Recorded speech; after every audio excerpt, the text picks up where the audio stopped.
RCB చూసుకుంటే ఒక ఇద్దరు ప్లేయర్స్ని నమ్ముకొని టాప్ 1లో ఉండాల్సిన టీము అసలు క్వాలిఫై అవుతుందా లేదా అనే సిచ్యువేషన్కి వచ్చింది. ఆ ఇద్దరు జితేష్ శర్మ అండ్ రొమారియో షఫార్డ్. ముఖ్యంగా జితేష్ శర్మ ఈ ఐపీఎల్లో 8 ఇన్నింగ్స్లో బ్యాటింగ్ చేసి జస్ట్ 68 రన్స్ కొట్టాడు. అది కూడా జస్ట్ 108 స్ట్రైక్ రేట్తో. అంత వరస్ట్గా ఆడుతున్నాడు. లాస్ట్ సీజన్లో తను చాలా బాగా ఆడాడు, మంచి ఫినిషింగ్లు ఇచ్చాడు, ఫైనల్లో అవ్వచ్చు. ఇదే లక్నో మీద గ్రూప్ లాస్ట్ మ్యాచ్ సింగిల్ హ్యాండెడ్గా మ్యాచ్ని గెలిపించాడు. అండ్ అలాగే ఇప్పుడు ఆర్సీబీ టీంకి వైస్ కెప్టెన్ తను. లాస్ట్ ఇయర్ హీరో అయ్యాడు, ఈ ఇయర్ మాత్రానికి విలన్ అయ్యాడు. ప్రతి మ్యాచ్ ఫెయిల్ అవుతున్నాడు.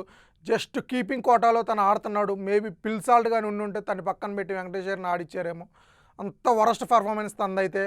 నిన్న మ్యాచే చూసుకుంటే రజత్ పడిదార్ అండ్ దేవదత్ పడికల్ ఒక మంచి పార్ట్నర్షిప్ బిల్డ్ చేశారు 90+ రన్స్తో.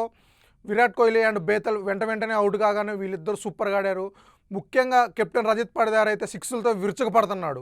అలాంటి సిచ్యువేషన్లో దేవదత్ పడికల్ అవుట్ అయ్యాడు. దేవదత్ పడికల్ అవుట్ అయ్యే టయానికి టీం మంచి పొజిషన్లోనే ఉంది. కానీ ఆ తర్వాత జితేష్ శర్మ వచ్చి అదే ఓవర్లో అవుట్ అయ్యాడు.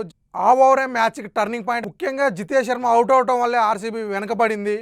ఆ తర్వాత కెప్టెన్ రజత్ మీద ప్రెజర్ పెరిగింది. తను హిట్టింగ్ ట్రై చేసి అవుట్ అయిపోయాడు. ఆ తర్వాత టీమ్ డేవిడ్ కానీ రొమారియో కానీ కృణాల్ పాండ్యా ఎవరు ఎంత ట్రై చేసినా మ్యాచ్ గెలవలేకపోయింది. ఇంకొకరు రొమారియో షఫార్డ్. రొమారియో చూసుకుంటే లాస్ట్ సీజన్ చాలా బాగా ఆడాడు. సిఎస్కే మీద విరుచుకుపడ్డాడు. లాస్ట్ 2 అవర్స్లోనే తను 50 కొట్టాడు. ఆర్సీబీకి ఫాస్టెస్ట్ 50 ఇచ్చాడు.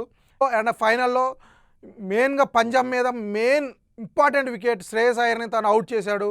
అందుకే తన టీంలో ఉంచుతున్నారు. ఇంకో పక్క చూసుకుంటే రీసెంట్గా జరిగిన వరల్డ్ కప్లో తను చాలా బాగా ఆడాడు. ఒక హ్యాట్రిక్ తీశాడు. ఫినిషింగ్ సూపర్గా ఆడాడు. ఒక 2 50s కొట్టాడు. మంచి ఫామ్లో ఉన్నాడని తను ఎన్ని మ్యాచ్లు ఫెయిల్ అయినా ఆ నమ్మకంతో తన్ని ఆడిపిస్తే తను మాత్రానికి చెత్తగా ఆడుతున్నాడు. ప్రతి మ్యాచ్ బ్యాట్తో బాల్తో రెండిటితో ఫెయిల్ అవుతున్నాడు. ఆల్రౌండ్ కోటలు ఆడుతూ కనీసం ఒక్కదానికి కూడా తను న్యాయం చేయట్లేదు. ముఖ్యంగా బౌలింగు ఇంతకుముందు చెప్పినట్టు పవర్ ప్లేలో బాల్ ఇచ్చినా, డెత్ ఓవర్లో బాల్ ఇచ్చినా, మిడిల్ ఓవర్స్లో బాల్ ఇచ్చినా, ఎప్పుడు బాల్ ఇచ్చినా ఓవర్కి మినిమం 15 రన్స్ ఇస్తున్నాడు. నిన్నైతే ఒకే ఓవర్ వేసి 20 రన్స్ ఇచ్చాడు. ఇక బ్యాటింగ్ చూసుకుంటే టీమ్ డేవిడ్ బ్యాటింగ్తో లక్నో వైపు ఉన్న మ్యాచ్ ఆర్సీబీ వైపు తిరిగింది. టీమ్ డేవిడ్ అవుట్ అయినాక వచ్చాడు. రాగానే 2 4s కొట్టాడు. కానీ ఆ తర్వాత మిగిలిన 3 ఓవర్స్లో ఓవర్కి 2 balls 3 balls వేస్ట్ చేశాడు. తనకంటే కృణాల్ పాండ్యా బాగా ఆడాడు అనుకోవచ్చు. కృణాల్ పాండ్యా 2 6లు కొట్టాడు, 2 4లు కొట్టాడు. తిని మాత్రానికి ఒకే ఒక 6 కొట్టాడు 15 బాల్లో. ఓవర్కి 16 రన్స్ కావాల్సిన సిచ్యువేషన్లో 15 బాల్ ఆడి జస్ట్ 23 రన్స్ కొట్టాడు. తను కనుక ఇంకొక 2-3 6లు కొట్టుంటే ఆర్సీబీ గెలిచేది అనిపించింది. అటు బాల్తో ఫెయిల్ అయ్యాడు, ఇటు బ్యాట్తో ఫెయిల్ అయ్యాడు. ముఖ్యంగా ఇందాక చెప్పినట్టు ఈ ఇద్దరు ప్లేయర్స్ వల్లే ఆర్సీబీ వెనకబడింది. టాప్ 1లో ఉండాల్సిన టీము ఇప్పుడు అసలు క్వాలిఫై అవుతుందా లేదా అనే సిచ్యువేషన్లో ఉంది. ఎందుకంటే నెక్స్ట్ అన్ని చాలా టఫ్ మ్యాచెస్ ఉన్నాయి. సిఎస్కేతో, ముంబైతో. ఇక లాస్ట్ 2 అయితే మరీ tough. Punjab Kings and Sunrisers Hyderabad అయితే వాళ్ళు ఆల్రెడీ టాప్ 2లో ఉన్నారు. ఫస్ట్ సెకండ్ వాళ్ళే ఉన్నారు. వాళ్ళతో చాలా టఫ్ మ్యాచెస్ ఆ 2 అయితే.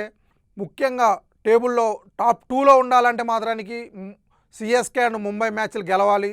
ఆ మ్యాచ్లు 2 గెలవాలంటే మాత్రానికి వీళ్ళిద్దరిని తీసి పక్కన పెట్టాలి. అందులో తప్పేం లేదు. ముఖ్యంగా జితేష్ శర్మ అయితే అసలు టీంలో కాదు కదా, ఇంపాక్ట్ ప్లేయర్ లిస్టులో కూడా ఉండకూడదు అనిపిస్తుంది. అంత వరస్ట్ పర్ఫార్మెన్స్ తందైతే. ఎందుకంటే ఇంకొక మంచి వికెట్ కీపర్ బ్యాట్స్మెన్ వాళ్ళకు ఉన్నారు, జోర్డన్ కాక్స్. తనను తీసుకుంటే మాత్రానికి టీమ్ డేవిడ్ లాంటి హిట్టర్ తను సింగిల్ హ్యాండెడ్తో మ్యాచ్లు గెలిపించగలడు. తను తీసుకోవాలి. రొమారియోని, జితేష్ శర్మని ఇద్దరిని పక్కన పెట్టి జోర్డన్ కాక్స్ని అండ్ వెంకటేష్ అయ్యర్ని తీసుకుంటే తను మంచిగా టాప్ ఆర్డర్ ఆడగలడు, మిడిల్ ఆర్డర్ ఆడగలడు. ఒక రజత్ పడిదార్కి, టీమ్ డేవిడ్కి మంచి సపోర్ట్ ఉంటుంది తన నుంచి. బౌలింగ్ మాత్రానికి చాలా బాగుంది. బ్యాటింగ్ ముఖ్యంగా మిడిల్ ఆర్డర్ వాళ్ళని బాగా ఇబ్బంది పెడుతుంది. విరాట్ కోహ్లీ ఆడితే గెలుస్తున్నారు, ఆడకపోతే ఓడిపోతున్నారు. నిన్న డక్అవుట్ అయ్యారు, ఓడిపోయారు. విరాట్ కోహ్లీ ఫెయిల్ అయితే ఆర్సీబీ ఓడిపోతుంది. ఖచ్చితంగా నెక్స్ట్ 4 మ్యాచ్లు చాలా టఫ్ మ్యాచెస్. టీంలో ఖచ్చితంగా మార్పులు చేయాలి. మార్పులు చేస్తేనే క్వాలిఫై అవుతారు. చూద్దాం మరి కోచ్ అండ్ దినేష్ కార్తిక్ ఎలాంటి డిసిషన్ తీసుకుంటారో. టీంలో చేంజెస్ చేస్తారా లేదా వాళ్ళని బ్లైండ్గా నమ్మి మళ్ళీ ఓడిపోతారా, గెలుస్తారా?